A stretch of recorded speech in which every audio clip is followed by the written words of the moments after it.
नमस्कार, मैं प्रियंका और मैं आपको सोसाइटी पढ़ा रही हूँ। Kinds of society. Society society means समाज।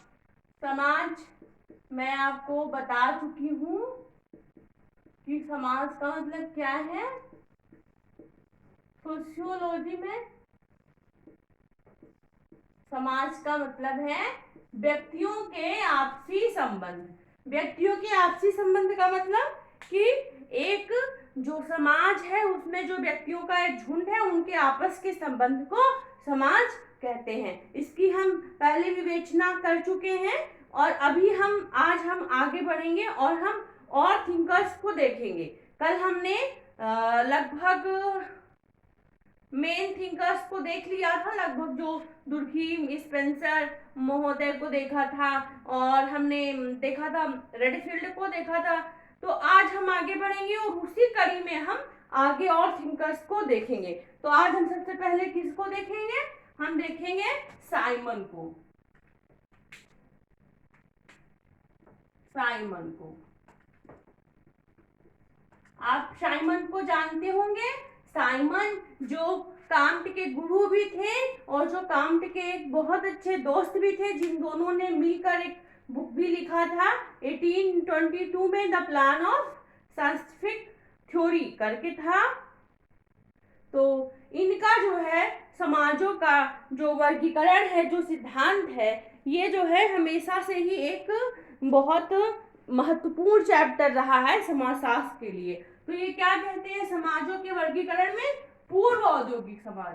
पहला क्या है? पूर्व औद्योगिक समाज। पूर्व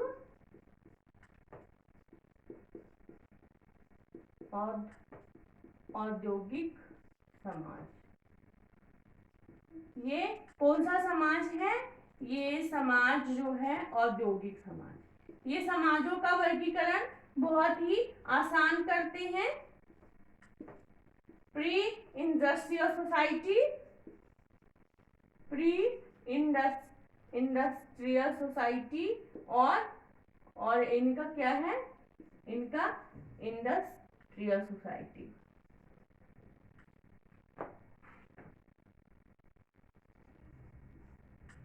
औद्योगिक समाज और पूर्व औद्योगिक समाज।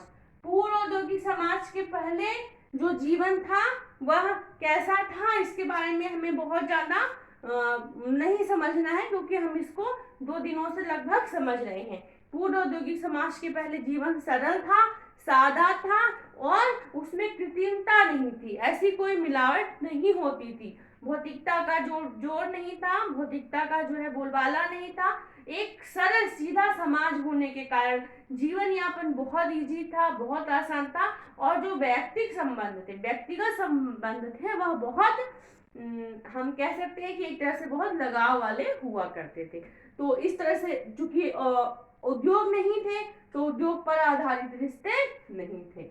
जब उद्योग आया तो क्या हुआ? उद्योग आया तो ठीक इसके विपरीत यही सब चीजें हो गई। समाज इसी तरह से एकदम विपरीतार्थक हो गया। एकदम जो है, जो समाज में पहले चीजें थी कि संबंध लगाव वाले होते थे, वह संबंध क्या हो गए? दिखावापूर्ण हो गए। रिश्तों में कृत्रिमता आ गई और बाजारवाद हावी हो गया। इस तरह से जो है ये जो उद्योग है उसने जो है समाज में पैसा तो लाया ही लाया, व्यक्ति का जीवन तो प्रभावित किया ही किया। साथ में क्या हुआ? जो व्यक्ति के आपसी संबंध थे उनको भी इसने प्रभावित किया। इसमें हमें बस 2 बातें समझनी है कि समाजशास्त्र जो है कभी भी बहुत ज्यादा डिटेल में इंफ्रास्ट्रक्चर की बात नहीं करता। समाजशास्त्र जो है किसी भी रूप में इंफ्रास्ट्रक्चर की बात नहीं करता कि उसके आने से क्या भौतिक विकास हुए या उसके आने से क्या भौतिक चेंजिंग हुई। ये क्या बात करता है? ये हमेशा रिलेशनशिप की बात करता है कि रिलेशनशिप में, संबंधों में क्या चेंजिंग आई। तो इस तरह से हम देख सकते हैं कि ये पूर्व औद्योगिक और औद्योगिक समाज की बात करते तो है सेंट साइमन साहब, पर कभी कहीं पे भी इन्होंने इन शब्दों का प्रयोग नहीं किया है कि जो भौतिक चीजें थी वो बहुत तेजी से किस तरह से बदली और किस तरह से नहीं बदली उद्योगवाद के कारण, या जब उद्योगवाद नहीं बन पाता तब। ये सिर्फ किसकी बात करते हैं, ये सिर्फ संबंधों की बात करते हैं कि संबंध किस तरह से प्रभावित हुए। बहुत ही आसान है, इसमें बहुत ज्यादा आपको कुछ भी नहीं सोचना समझना है, बस पूर्व औद्योगिक समाज और औद्योगिक समाज का आपको एक थोड़ा सा अपने दिमाग में एक माइंड सेट कर लेना है कि पूर्व औद्योगिक समाज बहुत आसान भी है, कहीं से भी ऐसा कुछ नहीं है कि जो आपको बहुत ज्यादा जो है दिक्कत की बात हो या जिसमें आपको बहुत ज्यादा जो है परेशानी हो। आगे हम किसको देखेंगे, आगे अगस्त कामटे महोदय को देखेंगे। अगस्त कामटे महोदय को आप जानते हैं, अगस्त कामटे महोदय कौन है, वह समाजशास्त्र के जन्मदाता हैं। इन्होंने समाजशास्त्र को जन्म दिया है और जन्म देने के साथ ही साथ समाजशास्त्र को एक जो है हम कह सकते हैं कि जन्म के साथ ही साथ उसको विस्तार में भी बहुत बड़ा मतलब एक रहा ही होगा उनका रोल कि कैसे उन्होंने इसको जो है विस्तारित किया या कैसे इन्होंने इसको जो सिद्धांत दिया वह किस तरह से उन सिद्धांतों ने समाज में अपनी मान्यता पाई। चलिए आगे बढ़ते हैं और कांट महोदय का समाज का विवरण देखते हैं। तो कांट महोदय ने समाज के 3 विवरण किए।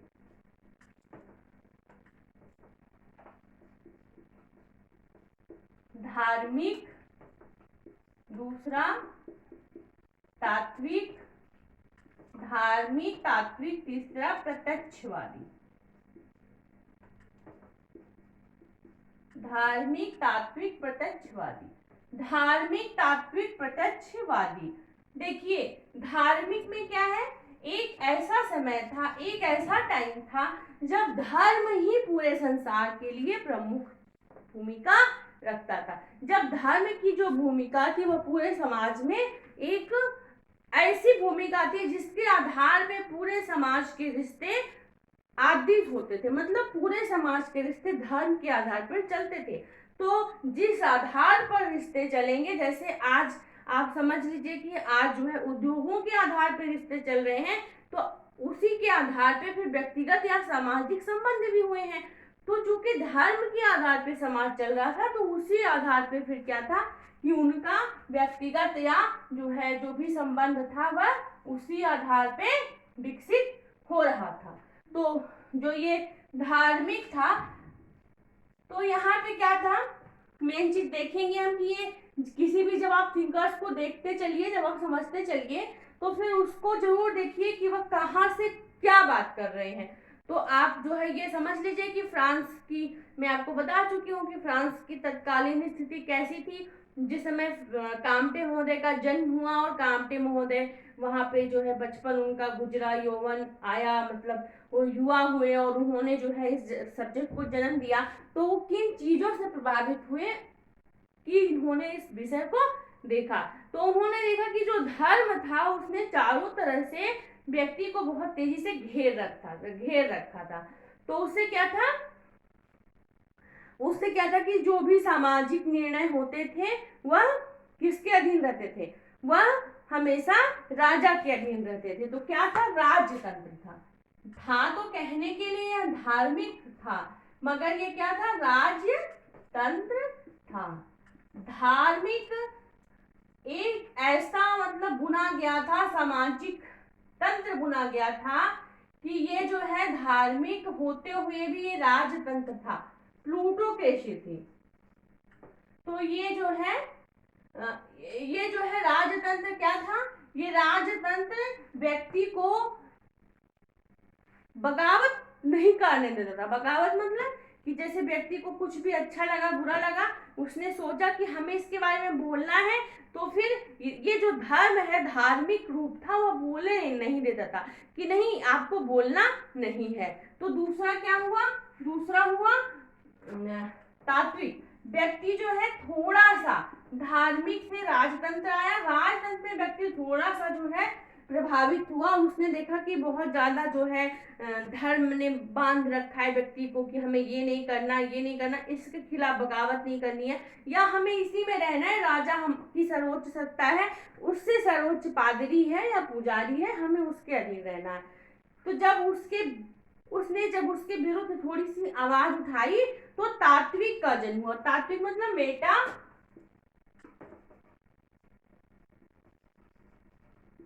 तो यहाँ पे क्या है कि जब इन्होंने इसकी आवाज उठाई तो कुबेर तंत्र का जन्म हुआ। कुबेर तंत्र कैसा तंत्र था?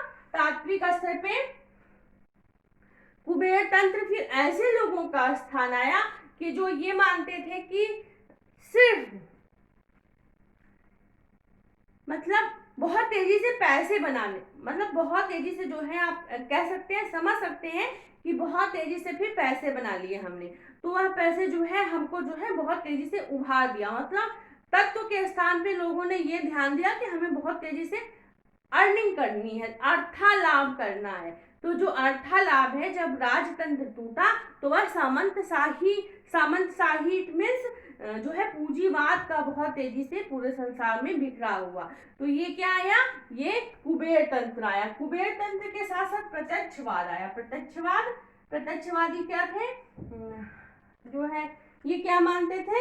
ये मानते थे कि ऐसा जो है कुबेर तंत्र को भी खत्म कर देना चाहिए, प्लूटोक्रेसी को खत्म कर देना चाहिए। क्यों खत्म कर देना चाहिए? क्योंकि अब जो है व्यक्ति जो है बहुत ज्यादा जो है प्रभावित हो गया है। तो उससे क्या हुआ? फिर उससे क्या आया? कुबेर तंत्र। तो कुबेर तंत्र के साथ ही साथ जब व्यक्ति बहुत ज्यादा पूंजीवाद से भी प्रभावित होने लगा, तब क्या आया? प्रत्यक्षवाद। अब जो 2+2 = 4। अब कोई राजतंत्र नहीं है, अब कोई ऐसा तत्व नहीं है जो जिसके पास पैसा है या वही आगे जा सकता है, या ऐसी चीजें नहीं है। अब प्रत्यक्षवाद है, मतलब 2+2 जो तथ्य की कसौटी पर सही है वही सत्य है। तो ये क्या लेके आया? ये लोकतंत्र लेके आया। लोकतंत्र, डेमोक्रेसी। वह डेमोक्रेसी जिसमें आप और हम आज खुली हवा में सांस ले रहे हैं, वह कौन लेके आया? प्रत्यक्षवाद लेके आया। क्योंकि पॉजिटिविस्टिक एक मान्यता हुई कि नहीं, ये चीजें बदलनी चाहिए, ना तो धर्म ही पूरी तरह से जनता के लिए सही है और ना ही राजतंत्र जो है वो उसका खात्मा किया जाना चाहिए। फिर कुबेर तंत्र आया तो फिर व्यक्ति को ये लगा, समाज को ये लगा कि नहीं, ये जो कुबेर तंत्र है वो कहीं ना कहीं व्यक्ति का शोषण कर रहा है, समाज का शोषण कर रहा है। फिर क्या आई? फिर डेमोक्रेसी आई, प्रत्यक्षवादी आए। 2+2 = 4। यहाँ पे आपको क्लियर करना है कि आप सही है या गलत है, तब जाके फिर आपकी सत्ता स्थापित होगी। तो इस तरह से समाज का जो ये 3 विभाजन है ये बहुत महत्वपूर्ण है, और इस विभाजन के आधार पर ही कामटे महोदय ने पूरे ही समाज का वर्गीकरण किया है। इस वर्गीकरण के द्वारा हम ये भी जान लेंगे कि वास्तव में समाज जो चेंज हुआ वह इससे जो है प्रभावित ही था। अगर आप चाहते हैं तो आप थोड़ा करके इन चीजों को जूम करके आप जो है उसको लिखते जाइएगा। एक चीज जो है आप हमेशा याद रखिएगा कि जो हम छोटी सी चीजें जो हम देखते हैं, समझते हैं, उसको हमेशा आप जो है समझते चलिए। समझना बहुत इंपॉर्टेंट होता है किसी भी चीज को रटने से या फिर उसको जो है बार बार करने से। अगर आप एक बार समझ लेंगे तो वह चीजें एकदम से क्लियर हो जाएंगी कि कैसे से कैसे बदला। तो बस बहुत ज्यादा इसमें आपको दिक्कत भी नहीं होनी चाहिए। मार्क्स,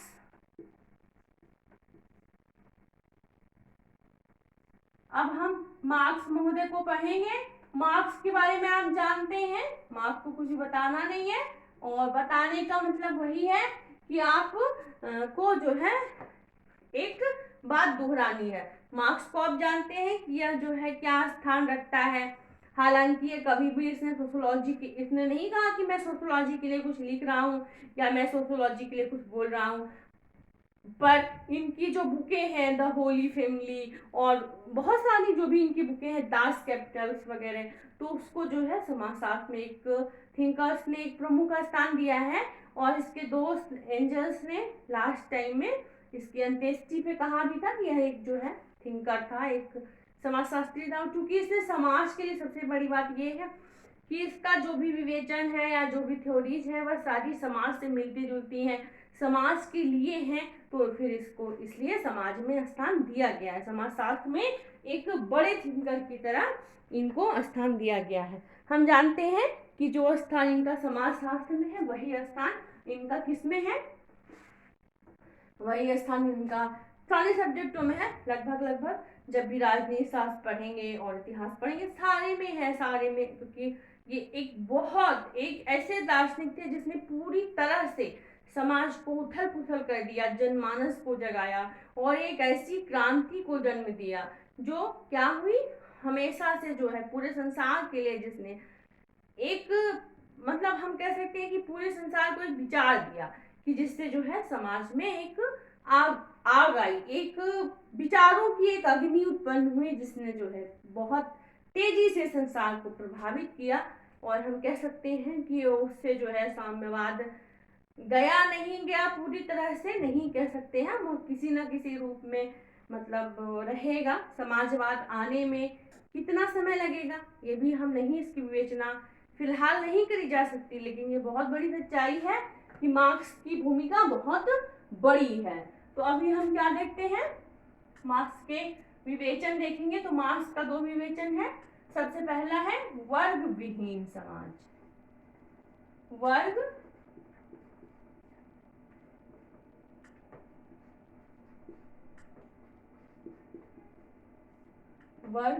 विहीन समाज।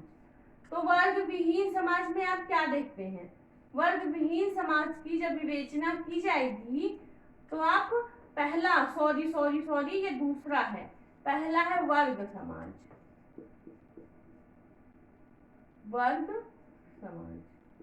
वर्ग समाज आप जानते हैं कि जिस तरह से जो है समाजों का जो एक जब सामंतवादी मानसिकता हावी हुई समाज के ऊपर तो क्या हुआ कि व्यक्ति जो है बहुत तेजी से जो है व्यक्ति क्या हुआ, वह वर्गों में बटा, वर्ग बने। वर्ग मतलब हम जानते हैं कि किस तरह से वर्ग बने। दास, मैंने आपको जब ऐतिहासिक या उद्विकासी पढ़ाया है तो मैंने बताया है कि मार्क्स महोदय ने किस तरह से समझाया है कि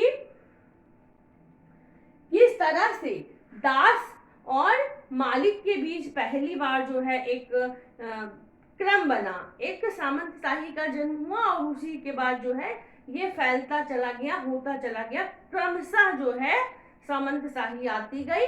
तुरंत नहीं आई, कोई भी चीज तुरंत नहीं होती है, तो समाज में बदलाव भी तुरंत नहीं आएगा, समाज के मूल्यों में बदलाव भी तुरंत नहीं आएगा, लेकिन उसकी एक भूमिका जरूर बनेगी। तो उस तरह से फिर ये समाज का जन्म हुआ। तो वर्ग समाज जो है इसमें क्या था, सामंत, दास, हमने आपको बहुत सारे डिटेल में पढ़ाए हैं। अब यहाँ मैं आपको उतना डिटेल में नहीं बताऊंगी क्योंकि मैं और थिंकर्स को बताती चलूंगी। तो वर्ग विहीन समाज, उसके बाद आएगा वर्ग विहीन समाज। वर्ग विहीन समाज क्या होगा कि इसमें जो है कोई भी वर्ग नहीं है।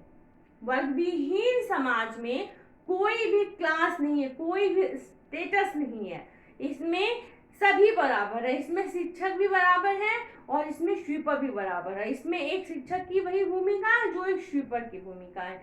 हालांकि इसमें जो है कोई सामंतवाद नहीं है, कोई बिचौलिया नहीं है, जो कि हम जानते हैं कि हर तरह से जो है समाज में बिचौलिया हावी हैं और किस तरह से उनसे हमारे समाज को किस तरह से जो है मतलब क्या नुकसान होते हैं, इसमें हम बहुत ज़्यादा नहीं वो करेंगे, हम जानते ही हैं। लेकिन अब ये यहाँ एक दूसरी बात कर रहे हैं कि ये जो समाजवाद की स्थापना करेंगे इसमें कोई भी बड़ा या छोटा नहीं होगा, इसमें सबकी एक जैसी भूमिका होगी। तो इसमें जो है कोई स्टेटस नहीं होगा, कोई क्लास नहीं होगी। इसके ऊपर बहुत विवाद आते हैं और आते रहेंगे, बहुत सारे जो है सामाजिक दार्शनिक रूप इस पे सवाल उठाते हैं कि ये कैसा समाज हो सकता है, क्योंकि जब शिक्षक और स्वीपर बराबर हो जाएंगे, उनकी भूमिका एक जैसी हो जाएगी, तो फिर उनमें एक अंतर क्या रह जाएगा। क्योंकि एक शिक्षक जो इतना पढ़ लिख के फिर बच्चों को पढ़ाता है या उसकी जो है थोड़ा सा समझ तो अच्छी रहती है, तो उसकी और उसमें जब अंतर नहीं किया जाएगा तो उसकी क्या भूमिका रह जाएगी। इसी जो है विभाजन पे एक पूरा जो है थ्योरी है इनकी वर्ग विहीन समाज की, कि समाजवाद की स्थापना के साथ साथ क्या क्या होगा। तो ये जो है लास्ट टाइम में हम बस इसमें ये कह सकते हैं कि वर्ग समाज साम्यवाद है और वर्ग विहीन समाज समाजवाद। अब आपको जो है बताना ही नहीं है कि ये जो है तानाशाही है सामंतशाही है, सामंतशाही। आपको जो है बहुत ज्यादा इसमें बताना नहीं है, आप जानते हैं कि किस तरह से होगा। जब समाजवाद आएगा तो किस तरह से जो है चीजें चेंज होंगी, और जब जो है तानाशाही रहती है तो किस तरह से फिर चीजें, किस तरह से स्टेट हावी होते हैं और किस तरह से जो है समाज प्रभावित होता है। ये चीजें जो है ऐसी हैं कि इसमें जो कांट का विवेचना है या जो और जो भी जितने भी थिंकर्स की विवेचना है उससे थोड़ा अलग हटके इन्होंने अपने समाज को विवेचित किया है, अपने समाज के बारे में बताया है कि वर्ग